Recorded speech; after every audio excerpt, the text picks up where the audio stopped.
Okay, so I decided that it might be helpful to include some videos along the way to support your learning. Chapter 6 is 2 weeks. We're going to focus on classical conditioning this week and operant conditioning next week. So my goal for today is just to cover the first half of the lesson. So when we talk about behaviorism and learning, you should think, or learning and behaviorism, you should think classical conditioning, operant conditioning, and social learning. So let's start by the premise that John Locke started with. So during the Renaissance, John Locke mentioned that people are born tabula rasa, which is a fancy way of saying they're born a blank slate. So when we think about how you think, how you learn language, your personality development, you are a blank canvas with no information whatsoever. And it's due to your life experience that you develop different aspects of personality and competencies. So according to John Locke, how do we learn? Well, through experience. How do we develop personality through experience? So unlike temperament, which was the last discussion on the biological piece, where you're born with emotional tendencies or reactivities, here, now it's more about you acquire it through your experience. So the first person that we talk about is Pavlov. Now, most people know of Pavlov or as being the father of classical conditioning. I think it's important to note that Pavlov was not the only person who was studying the principle of classical conditioning. In his day, there were people like Behaviorism, who was studying classical conditioning, and John Watson, who is studying classical conditioning, which we'll talk about Watson in a little bit. But Pavlov is an interesting fellow because Pavlov wasn't even a psychologist, right? And you've noticed by now many of the major thinkers in psychology were not necessarily psychologists. So who was Ivan Pavlov? Well, Pavlov, believe it or not, was a medical doctor, and he was interested in digestion and the vagus nerve. And he was interested in studying the reflexes of digestion. So he wasn't interested in psychology, but through serendipity, he discovered some really fascinating things. So how did he come up with this idea of classical conditioning? Well, he noticed that as his students would walk down the hall, the dogs, which were well-trained dogs by now, would start to salivate, not with the presence of food, but merely hearing footsteps. So he's like, wow, these dogs are learning to anticipate and learning to associate footsteps with eventual food. So he hypothesized that something other than a biological reflex was going on. So he developed this study where he had a soundproof chamber where the dogs would be in the room, in the chamber, and those individuals who were feeding the dog would come down the hall, but the dogs couldn't hear. And they would slide the food through the chamber. And he believed that if... Hello? Hi, I see you're on. I'm recording. I could hold questions. I'm so sorry. Not a problem. He believed that if this was a biological reflex, only due to the unconditioned stimulus, should they salivate, right? So when food hits the tongue, the dog should salivate. And in this context, the unconditioned stimulus is food. Now, the word conditioning is another word for the principle of learning, right? So unconditioned means that it doesn't need to be learned. It's biologically hardwired. So our natural tendency to salivate due to the presence of food, right? That is perfectly normal. In fact, saliva plays a crucial role in the breakdown of food to aid digestion. So when food hits the tongue, it naturally triggers salivation. So I talked to you about the word unconditioned being as something that doesn't need to be learned. A stimulus is another word for a trigger or something being presented, right, in the environment. So in this case, the stimulus is food. A response in this context is a behavioral output. So it has to be an action that happens. So salivation, or the secretion of saliva, is a response because it's behavior output. So that would be the idea, right? Now, before I talk about this slide, he also had a neutral stimulus. And in this context, the neutral stimulus would be the ringing of a bell, a ticking metronome, some flashing light, and he did it in many different ways. So each of those was its own study. But let's say we rang a bell. Are we biologically hardwired to salivate to a bell? The answer is no. So the bell in the beginning of this study would be considered a neutral stimulus. It's unrelated to food, unrelated to digestion, so it's neutral. And in the conditioning phase, right, what he did was he started to pair the bell with the food. Now, it's important to understand that the neutral stimulus must always precede the unconditioned stimulus in order for learning to take place. Otherwise, you have what's called backwards chaining, and it makes learning harder. So in this design, he presented the bell, then presented the food, and then the dog salivated. But the bell, in the beginning, did it cause salivation? The answer is no, probably not in the beginning.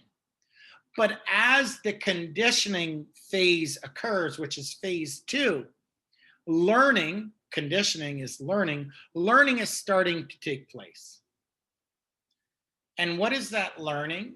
The learning is that the bell serves as a predictor of the food. So if learning happened, eventually the bell, which started out as a neutral stimulus, should become a conditioned stimulus. Now, conditioned stimulus, the word conditioning is learning. Now the dog learned to respond to this trigger. So the conditioned stimulus, this is a learned trigger, the bell. In phase 3, the bell results in salivation by itself. So the conditioned response is a learned response, salivation to the bell. Now, I want to compare phase 1 to phase 3. In phase 1, only the biologically hardwired stimulus could result in salivation response.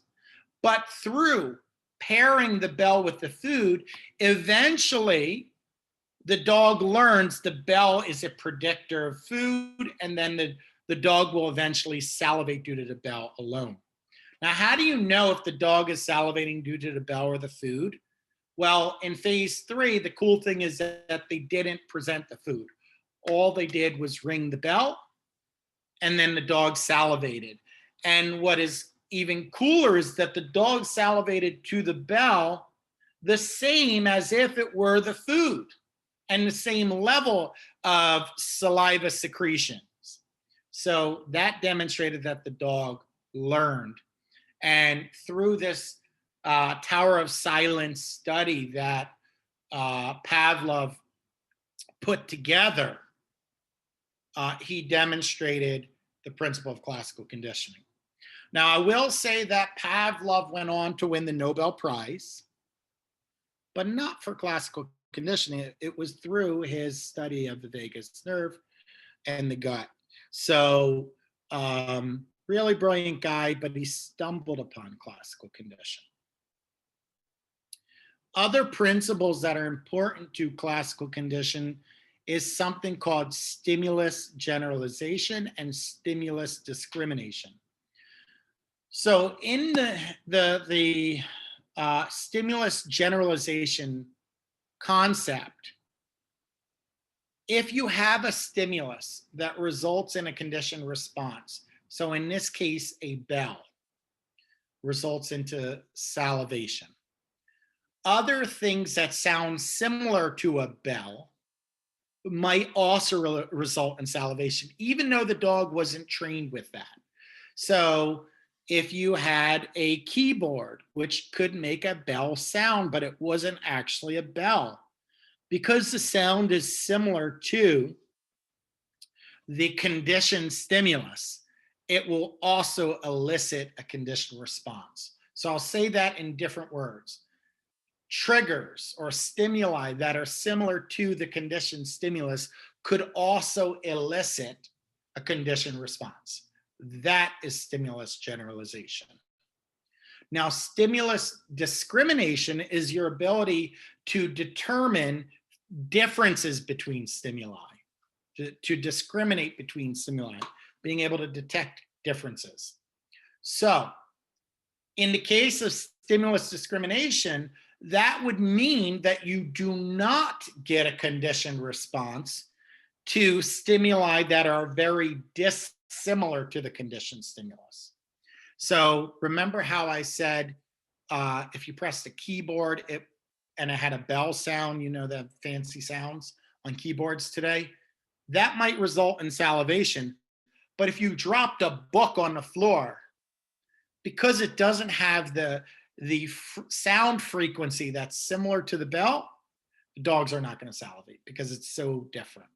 So these operate in tandem, and in fact, there's great research on when something goes from generalization to discrimination. So it's actually on a continuum. As something becomes less and less similar to the conditioned stimulus, the more likely the organism is going to discriminate between the sounds.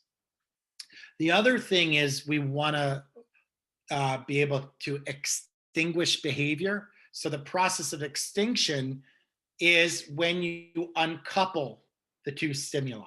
Now I'm going to go back to how conditioning occurred. In conditioning, this slide is reflecting conditioning. We paired the bell with the food. The bell led to the food, right?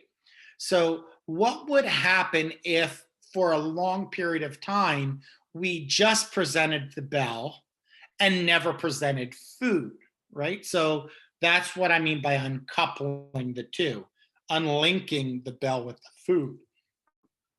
Well, if we did that, research indicates that we would go through an extinction paradigm. So you ring the bell, no food comes. You salivate. You ring the bell, no food comes, you salivate.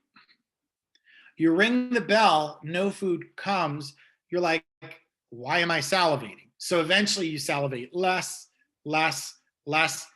And at a certain point, you ring the bell, the dog is going to stop salivating to the bell altogether.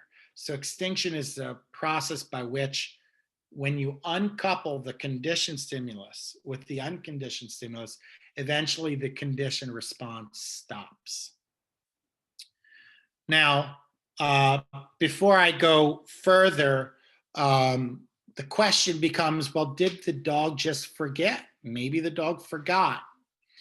Well, there is another principle called spontaneous recovery. And spontaneous recovery would answer the question. So let's take us through where we are. So we linked the bell with the food, the dog started salivating. And then we put the dog through an extinction paradigm. So the dog stopped salivating. What would happen 3 months from now if you ring the bell? Would the dog salivate again, or would it not salivate again? Well, cool research. It's pretty cool. Research found that the dog actually starts to salivate again. And that's what we call spontaneous recovery. And that answers the question whether the dog forgot or not. The truth is the dog didn't forget. The dog learned a new set of rules. At first, the bell always led to food. Then the bell never led to food. Now you're presenting the bell, maybe it leads to food. And what happens is the dog salivates again, spontaneous recovery, but never at the peak where originally was when you paired the two stimuli together. Now, if you ring the bell, this third phase down, and you don't give the food, eventually the dog's going to stop salivating again. And from a behavioral point of view, you want to change a behavior, you go through an extinction paradigm. And repeated extinction paradigms eventually puts it out altogether. So eventually you wouldn't have that spontaneous recovery. So that's how we condition, how we decondition different things. So when we think about classical conditioning, it has considerable utility when it comes to personality. So things like anxiety or neurosis, things like phobia or superstitions, all of these happen through making associations, right? Making associations between one thing and another. So, it's funny that in sports, people are very superstitious. It has to be a certain way. And when that happens, it's because they linked something that had nothing to do with an outcome with another thing that had to do with an outcome. Therefore, they must continue that linking. So that's how you get lucky underwear and things like that. All right. Now, Garcia did some research on the biological underpinning of classical conditioning. And he found that, actually, let me just explain this before I move on. He found that some things are easier to learn than others. So flavor profiles and taste and nausea are linked together. So it's not uncommon for people who are cancer patients that they lose their appetite. So they link, the radiation with nausea eventually, and then the food that they were eating before radiation, they stop eating that food, right? So they link that food, radiation, nausea, therefore that food makes them nauseous. And you can have a person lose their appetite altogether. So one of the interventions people say is eat very strong flavor profiles all the time before radiation. And what that will do is it will reduce the likelihood of you losing your appetite altogether. So things like mint chocolate chip ice cream or onions or garlic, those are very strong flavors that stay with you that you would not lose your appetite altogether. So Garcia would say taste and nausea, right, are linked. Sight and sound are linked to pain.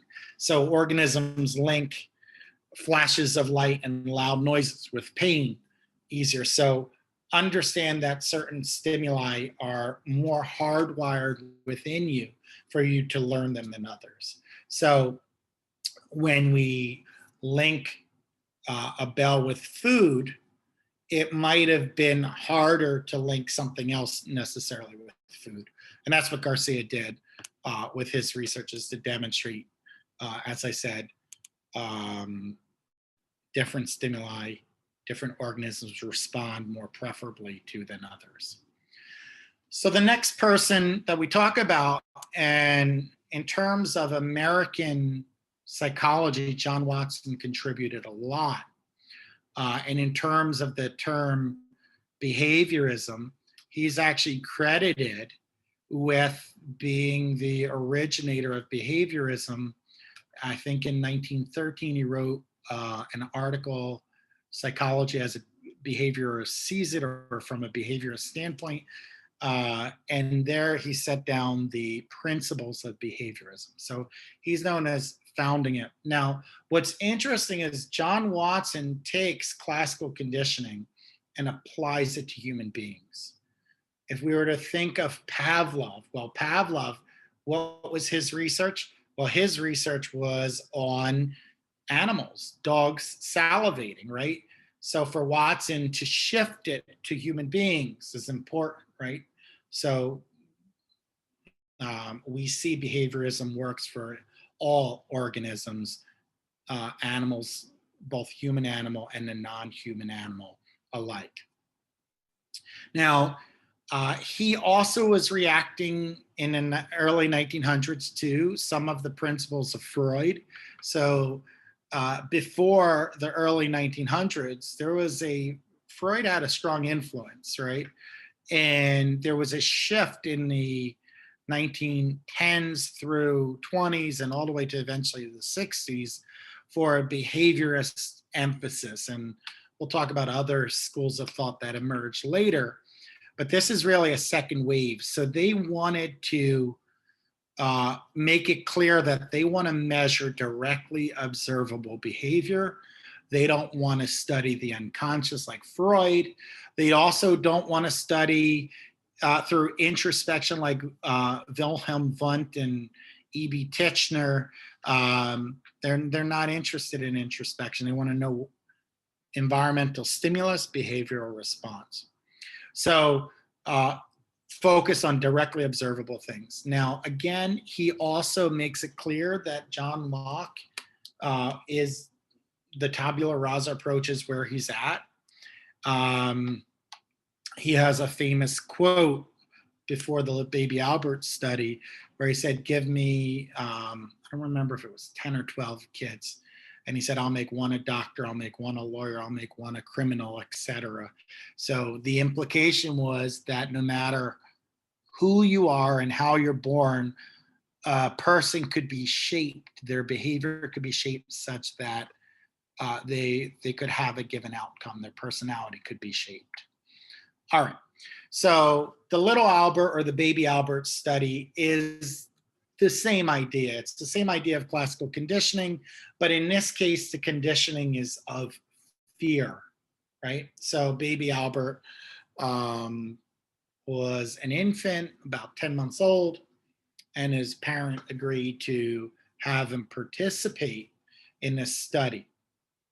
So the unconditioned stimulus, if you take two metal bars and you crash them together, making a loud noise, it's natural to elicit the fear response. And in infants, because they cannot verbalize what's going on, they tend to cry. It's a natural response to cry to fear, a loud noise. All right. But what he did was he initially tested whether Baby Albert or little Albert was afraid of a white rat. And Baby Albert was not afraid of the white rat in the first phase.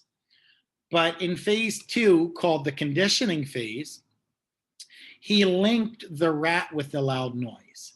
So the rat became a predictor of the loud noise, and then the baby started to cry. So during the conditioning phase, the baby Albert, learns to fear not only the loud noise, but the white rat. So now In phase 3, sure enough, whenever the rat was put next to baby Albert, he would cry, he would crawl away, he would lean away from it, he would cringe. So for all intents and purposes, John Watson conditioned fear. He got baby Albert to develop fear for something he wasn't afraid of. Now, the question becomes, if little Albert were alive today, would he still be afraid of the white rat? The answer is probably no. And there are two reasons for this. Number one, it happened during infancy. So a lot of the neurons that are related to episodic memory get pruned out. So because it's before the age of 3, from a neuroscience point of view, it's pre-memory, pre-solid memory. So he probably wouldn't be afraid. And the other thing is that from a behavioral point of view, remember how we talked about extinction? Is it possible to avoid white, the color white? Probably not, right? Furry and fuzzy things, the texture of the rat, probably not. So now, when we talk about stimulus generalization, one of the interesting findings was that little Albert, he was afraid of the white rat because he was conditioned to be afraid of the white rat. But I also talked to you about something called stimulus generalization. And in the concept of stimulus generalization, you become afraid of things other than the white rat if it has similar properties. So sure enough, little Albert became afraid of anything that was furry or fuzzy, which had a similar texture. So he put a bunny next to baby Albert, and baby Albert was afraid of the bunny. Anything that was white and grainy haired, he was afraid of. So Watson put on a Santa Claus mask and crawled up to him. And eventually little Albert was afraid of even Watson's beard. So when it comes to stimulus generalization, that was there too. Now, what happened to little Albert? Well, before Watson could decondition fear, the family moved. So he didn't decondition the fear. In addition, we also hear that he passes away relatively young, unrelated to the Watson experiment, of course. Now, some people ask the question, well, how could Watson do this? This seems like a very unethical study. And the basic answer that I'll tell you is you're probably right that it has some ethical problems, but there was no standard research ethics board or ethical code until the Nuremberg Code in the 1940s. And this is happening in the early 1920s. So if you're like, that's messed up, how could he do that to a child? Well, there were no gatekeepers in research at that time. So it teaches the importance of having an IRB, an institutional review board, to filter out ethical and unethical research. Now, I like to, because I like the history of psychology, I like to talk about other things. If you were worried about John Watson's ethics, it wasn't just the little Albert study.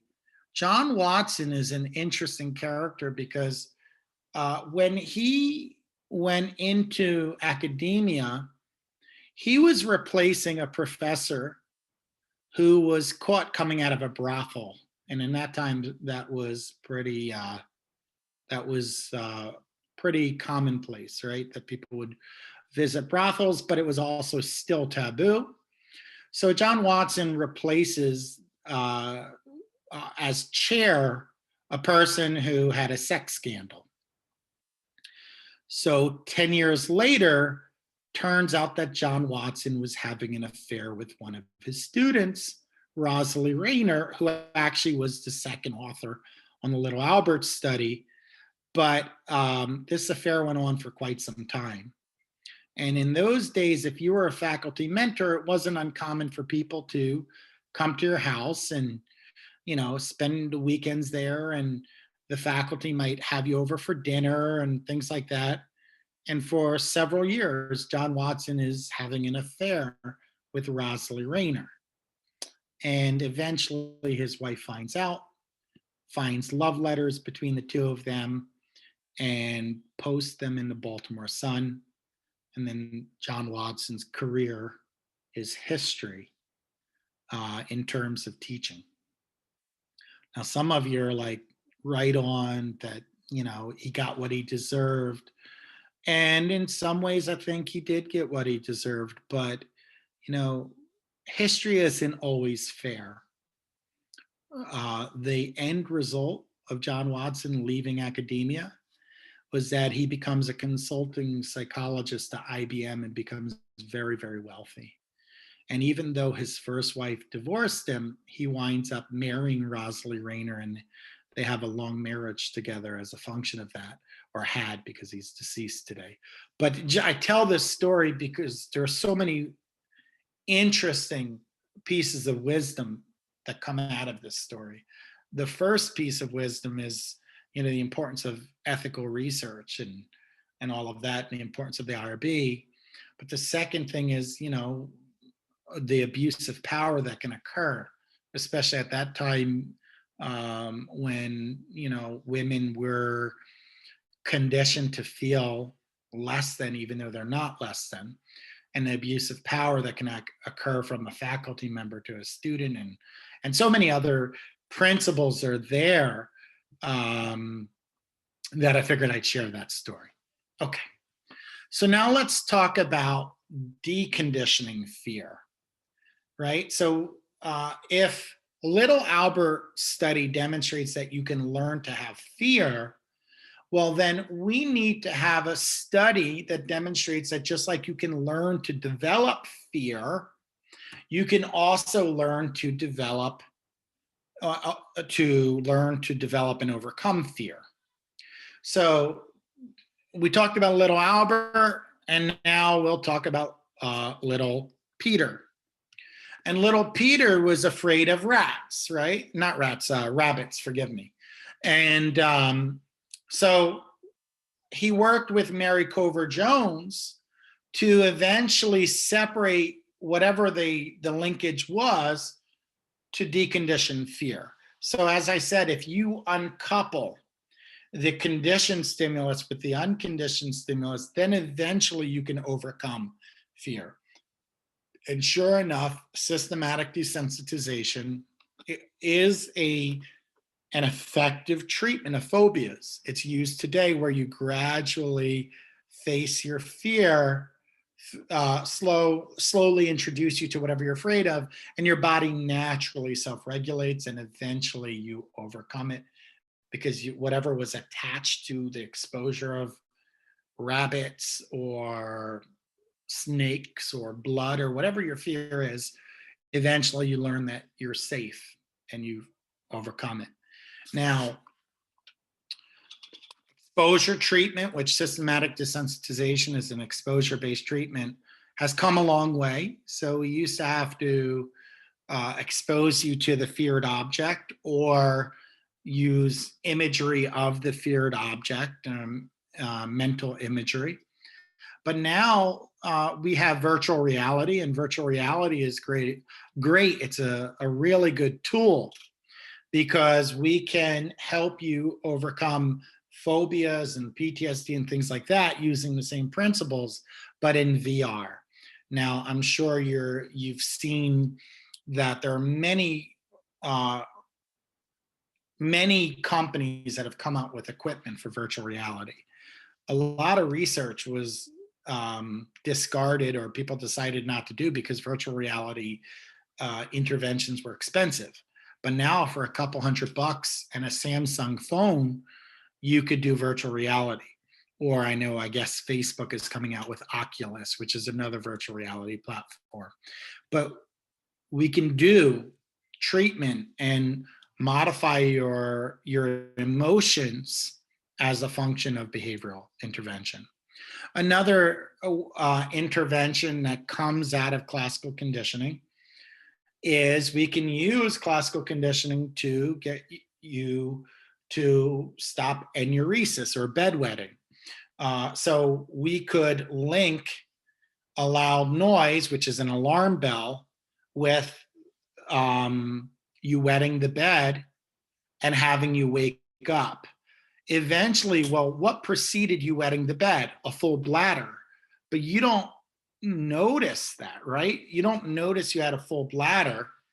But if the full bladder predictably leads to the alarm going off, the bedwetting alarm, eventually you will learn the sensation of a full bladder means you should wake up, and you're conditioned to wake up with a full bladder, and then eventually you stop the cycle of bedwetting. So these are just a couple examples of how classical conditioning can be operated to decondition fear, decondition bedwetting, and on a large scale, some personality changes too. So I'm going to stop there. And next week, we'll do the second half of behaviorism, and that's operant conditioning and some modern applications. But let's stop there. All right. Take care, everybody.